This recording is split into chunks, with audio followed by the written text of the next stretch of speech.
अस्सलाम वालेकुम students. Complex analysis के लेक्चर सीरीज में आपको खुशामदीद कहते हैं। और इस वीडियो में हम कुछ इंपॉर्टेंट क्वेश्चन सॉल्व करेंगे related to our previous lecture on complex conjugate. So the first question is prove that z is a real if and only if z bar is equal to z। सो ये हमने proof करना है। Proof कि z is real. सो हम लेते हैं कि late z is real, then z can be written as z is equal to x plus 0 iota or just x। And अगर हम इसका बार ले, x का बार, और अगेन x आ जाएगा और इससे आ जाएगा हमारे पास z अगेन। सो ये हमने प्रूव किया। हमने क्या किया, z रियल लिया और हमारे पास ये रिलेशन आ गया। अच्छा, this is z conjugate not vector. अच्छा, हम कन्वर्सली प्रूव करना है। अब कन्वर्सली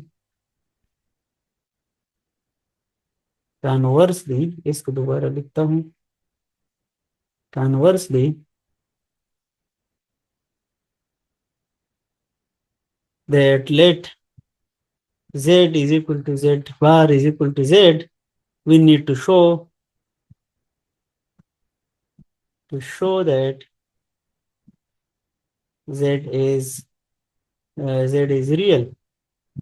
ओके, सो गिवन क्या है, z bar is equal to z, यानी कि अगर सपोज करते हैं कि z हमारे पास x प्लस आयोटा y है, देन z बार हमारे पास आ जाएगा x माइनस आयोटा y।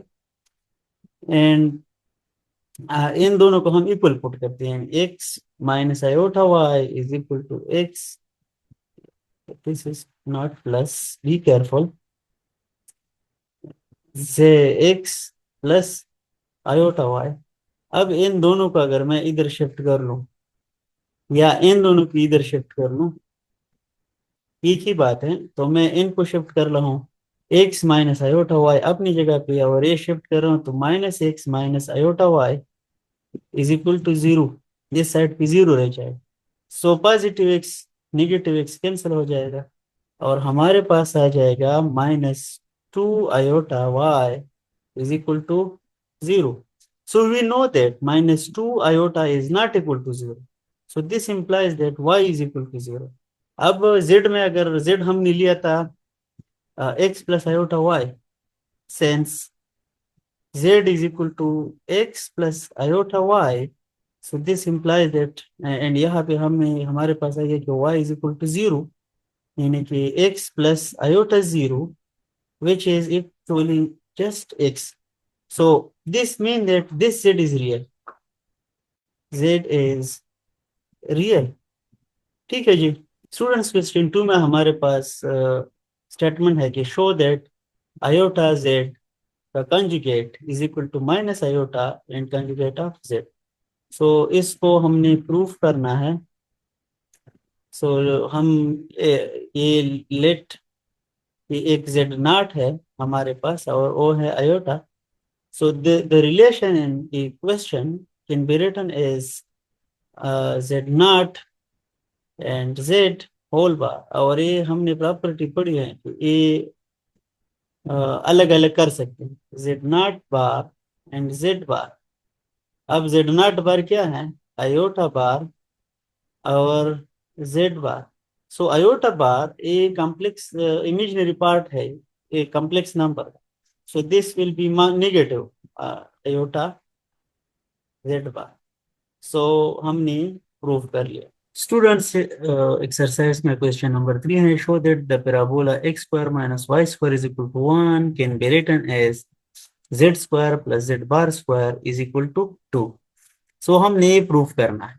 सो प्रूफ, तो हमें ये पता है, since we know that the real part of z, which is x, is equal to, from previous property, z plus z bar divided by 2, and the imaginary part of z, which is y, is equal to z minus z bar divided by 2 iota. So इस equation में, जो यहाँ पे मैं equation मैंने लिखा है, इसकी जगह हम पुट करेंगे ये दोनों वैल्यूज। तो यहाँ पे हमारे पास आ जाएगा कि एक्स स्क्वायर यानी इस चीज का स्क्वायर, यहाँ पे z plus Z bar square divide by 2 whole square minus z minus z bar divided by 2 iota whole square is equal to 1। अब इसको हम अलग अलग भी लिख सकते हैं, यानी कि हम इसको इस तरह लिख सकते हैं कि z plus Z bar whole square divided by 2 square minus z minus z bar whole square divided by 2 square and iota square. अच्छा, तो यहाँ पे दो फार्मूले हैं हमारे पास। एक है z plus Z bar whole square is equal to z square plus 2 time z plus 2 time z and Z bar plus Z bar square, और यहाँ पे ए आयोटा स्क्वायर माइनस बन जाएगा -1, तो यहाँ पे पॉजिटिव आ जाएगा।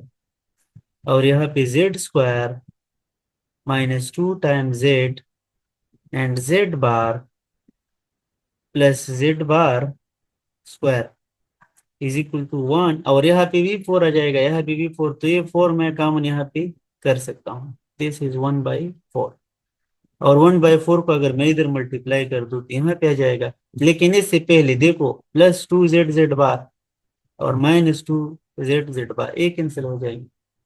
यहाँ पे आ जाएगा Z square and Z square is 2 time Z square similarly plus Z bar square और Z bar square, so 2 time Z bar square is equal to 1, और यहाँ पे है 1/4 भी।